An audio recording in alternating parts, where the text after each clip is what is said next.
Welcome to this episode of the James Donald Forbes McCann Catamaran Plan. Do you remember when the podcast was about a boat? Quiet. One more snarky comment like that and he'll replace us with the fashionable new AI robot voices. James is coming now to read one of his poems. PFFFT. Pretend you like That's it. what you always say. Oof. Pretend you like it and it'll be over faster. Let me tell you about nice warm legs. Let me tell you about being in America. Let me tell you about Rocket 4, where he hits the guy who killed his friend. Let me tell you about nice warm legs.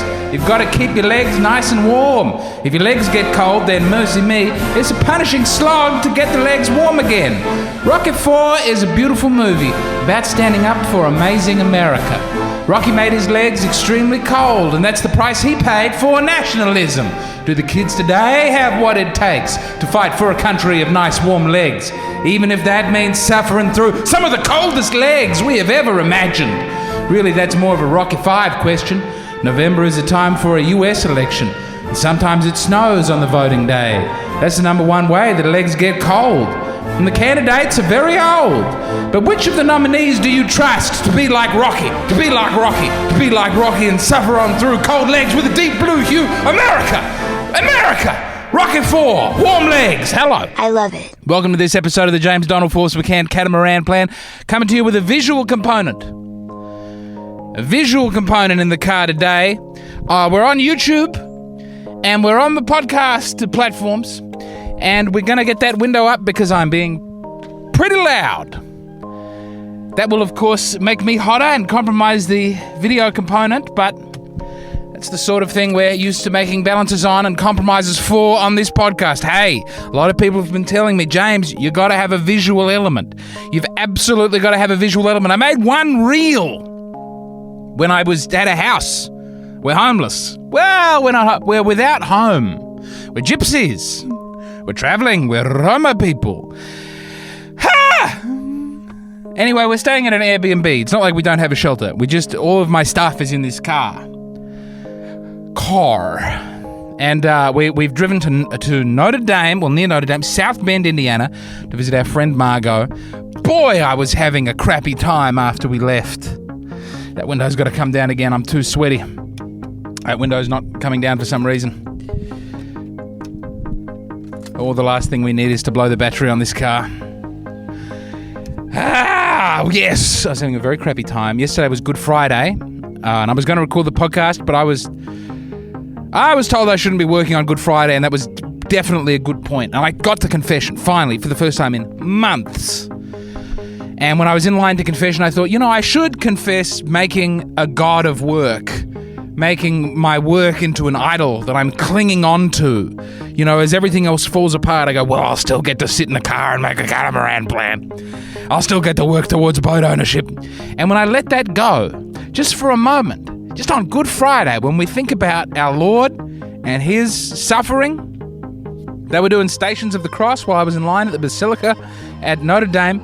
It was so beautiful. It was a revelation. It felt like an enormous weight had been lifted off of me and a splinter had been removed from my brain. As a man goes past on his bicycle. It was really great. It was one of the best. Look, I've got a camera here as well, and I just don't think that this is as exciting. This just feels like we're in a bad Zoom call. This could be art. This is incoherent for people without the video. Who's this for? I wouldn't want to watch that. Probably wouldn't want to watch that either, but I would not want to watch it, and it would be sort of different. I don't see a lot of podcasts from that angle. Over here, man doing a Zoom call to nobody. We're going to stop that one. This is incoherent for people without the video. You already said that. I will say it a third time. Oh, I was in a bad way. I was so sad to leave Steubenville and all those wonderful people. And it had been so bleak there visually. The snow was very beautiful, but in the winter, America really goes in for deciduous trees. It's an all-or-nothing country, and that is true of the foliage as well. Because if you have some evergreens, maybe they're not as resplendent in the spring, summer, autumn time, but they really get you going.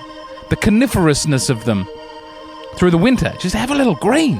Have a little green for the eyes. It's a treat.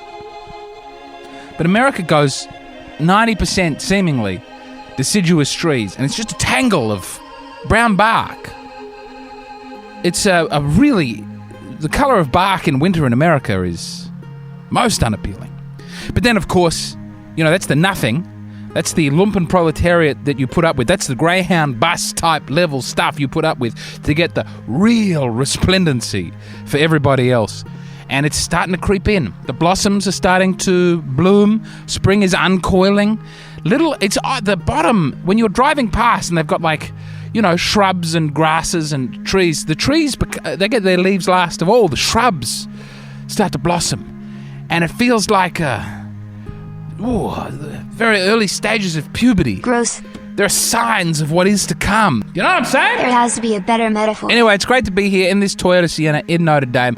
I got to confession, I felt, a lot better. And it's Easter Saturday, and we're going to the vigil tonight, and that'll be great. And then by the time, I guess this will come out on Easter Sunday or the day after. Hope you had a happy Easter. He is risen. I wonder what they say on Good Friday. There's no great thing you say on Good Friday other than, hey, you feel kind of bad going, Happy Easter, because it's the bleak day. It's just a little more somber. Everyone's wearing black. So, instead of He is risen, because you don't say that till the Sunday, can't say Merry Christmas, totally different festival. I thought we could potentially say, what is truth? Which is what Pilate says. That's a cool thing to say, I thought. What is truth? Hey, welcome to this episode of the James Donald Forbes McCann Catamaran Plan. Gee, there's not going to be as much audio editing. I can't cut out the bad bits with the visual element. This is one of the reasons the visual element did not exist. See, even there. Did not exist. We stumble over our words, and we otherwise get rid of them, but now we can't. Well, we can, but we won't. There turned out to be rather more editing than James anticipated. I didn't sleep very much last night. My sweet boy, he had, I think, a night terror because he didn't remember it, and he just started screaming. This is my 3-year-old. No! No! No! And I ran through and I picked him up and I was like, hey, no what? Tell me what you're saying no to. No! And he's kicking and rolling and just having a dreadful, dreadful time. And I take him through to my wife and she goes, is he awake? And I looked at him and his eyes were sort of rolled back and glazed and the lids were mostly shut. And I said, oh no, I think he's still asleep. And then he sort of woke up. In the morning he didn't remember it, but it was 10 minutes of the loudest no screaming. I love him so much. I think my kids are too young to... You wonder when your central point of home is a Toyota Sienna, whether or not you're not giving a sufficiently stable environment for your children. A lot of love. Anna Freya's here. Anna Freya's staying with us. Margot's in town. We're on a holiday. We're having a great time, but we have just left the house, and that would be emotionally taxing, I'm sure. Although the kids all seem absolutely fine now watching Play School from the early 1990s, I believe, on YouTube, because we don't trust the new Play School, where they're teaching them all sorts of weird stuff. I want the old Play School, where it's about the importance of putting your hat on your head rather than your elbow. None of all this other stuff. You know what I'm saying? Well, welcome again to the James Donald Forbes McCann Catamaran Plan. I've standardized, as my life has become more chaotic, the podcast is becoming more structured. So today, we got segments. Not only have I just dropped really what my friend Anna Freya tells me is not one of my better poems right up the top of the podcast, but the advice column. We have the advice column here.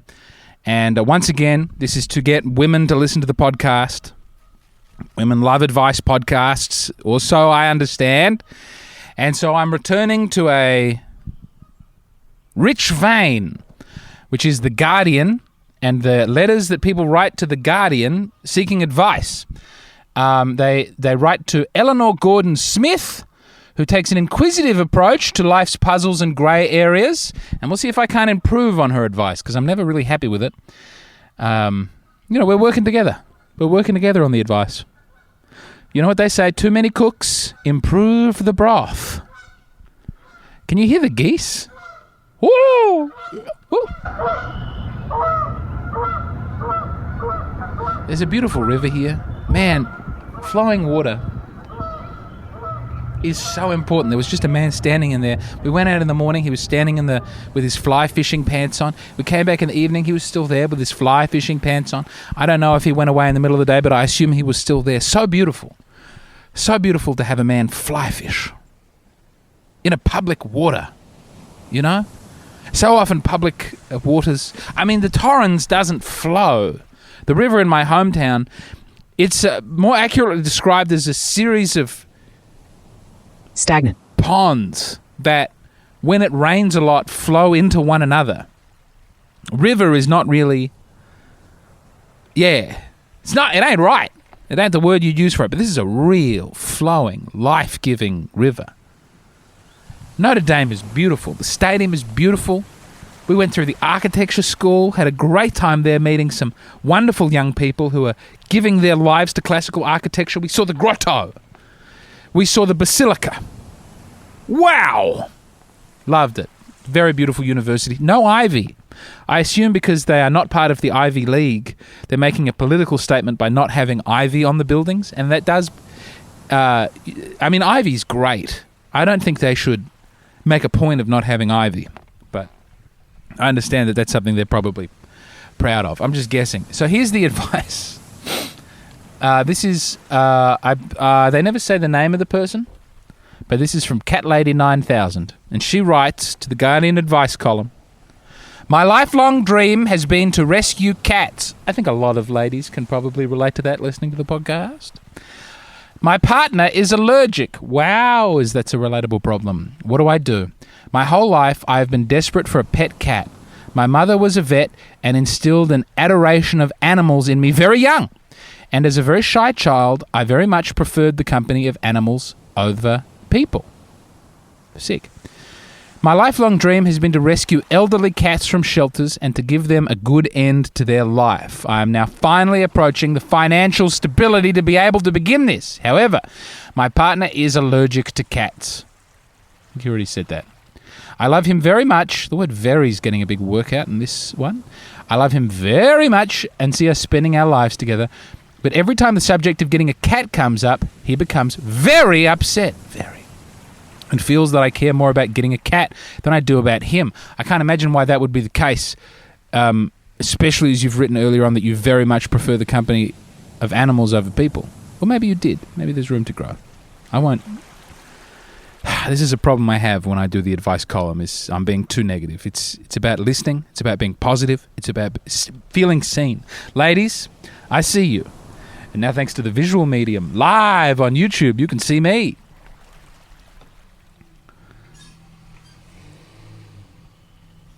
The owners of the house have just come back. This is truly embarrassing. I hope they take the car into that garage and take a different entrance. I hope they don't see me in my shame.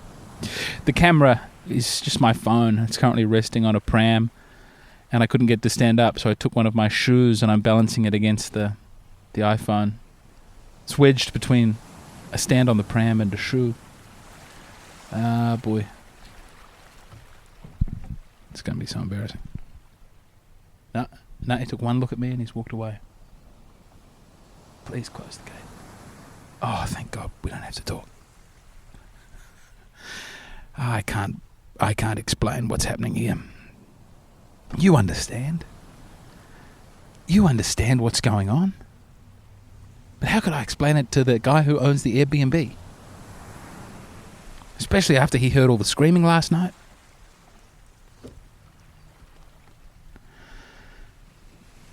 All right, so his boyfriend doesn't want the cat because he's allergic, and the girl wants the cat. He does not seem to think there is any future in which I could get a cat and for us to remain together. I understand his feelings, but I'm finding it hard to let go of my lifelong dream. What do I do? Cat Lady 9000. So the original answer that's given by The Guardian is this is an opportunity to grow together as a couple, do a lot of communicating. There's a passing reference to antihistamine treatment, and sort of dismissively so. But it's about, you got to learn, you got to explore possibilities, you got to look at who you are, Cat Lady 9000, and why you have those cat-related feelings. Is this really about your mum? Think about it. Who are you? What's going on here? That's not the advice I would give. Here's my advice. Get a better dream.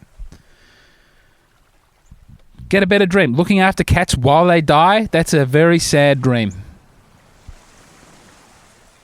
If you were to have a movie and one of the characters, their thing was they look after old cats while they die, you'd think, sad. It's a lot of effort. I wrote out an answer. I was so serious about it. It's a lot of effort looking after these cats for comparably little improvement in the world. Taking here maybe a more, what would you call that? What's the word that's not egalitarian? Consequentialist? It's like you got a lot of love to give, lady. That's what I'm trying to say. You got a lot of love to give to somebody, and you're thinking about giving it to old dying cats. Have a child. Adopt a child. Foster a child. Look after a human being. Go to a bum on the street and give him some money. Old cats?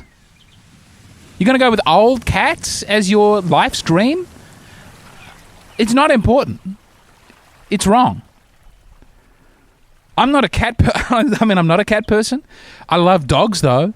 And if your dream was to look after old dogs while they die and your partner was allergic to dogs, I don't know that anyone is allergic to dogs, certainly not in the same numbers that they're allergic to cats, I'd still tell you it was sad and dumb and that people need your help. Move on.